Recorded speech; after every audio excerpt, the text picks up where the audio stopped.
Je vous remercie, Monsieur le Président. Ma question s'adresse à Monsieur le ministre de la Défense. Monsieur le ministre, à peine élu, François Hollande a pu compter sur nos armées pour mener à bien l'opération Serval au Mali grâce à la loi de programmation militaire votée en 2009.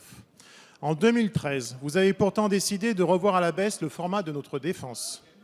Avec votre loi de programmation militaire votée par votre majorité, vous avez ainsi pris le risque d'affaiblir nos forces armées malgré un contexte international excessivement dangereux. En 2015, faute d'avoir écouté nos propositions, la situation s'est tellement détériorée que vous avez décidé dans l'urgence absolue de faire adopter par le Parlement une nouvelle loi de programmation militaire dite actualisée.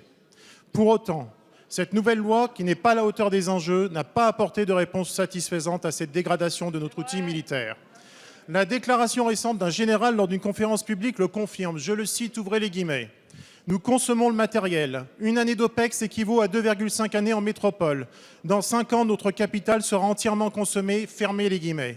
Quant à notre armée de l'air, elle ne peut pas aligner aujourd'hui plus de 20 appareils en OPEX, faute de moyens suffisants.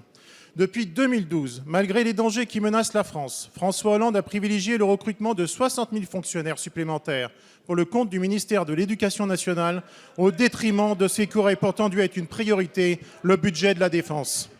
Monsieur le ministre, même si vous pouvez encore compter sur l'engagement admirable de nos soldats, compte tenu de l'importance de l'effort que vous exigez d'eux quotidiennement, allez-vous enfin obtenir concrètement du président de la République l'engagement de faire du budget de la défense une priorité absolue ?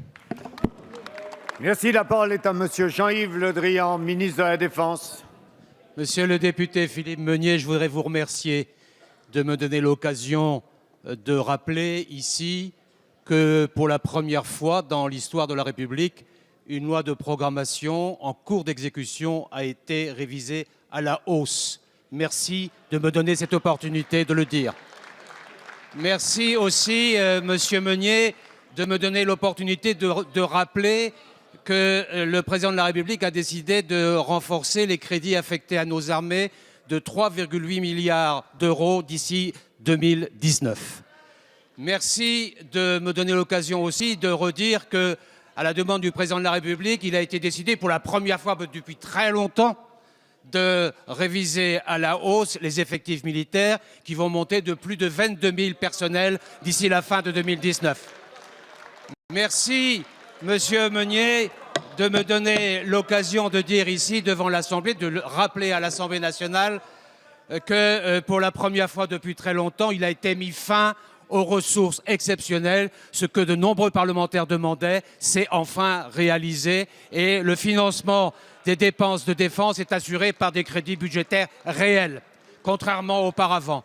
Merci enfin, Monsieur le député, de me permettre de rappeler que les OPEX sont financés à l'euro à chaque année en fin d'exercice. Merci de cette contribution personnelle de vous à l'effort national de notre défense.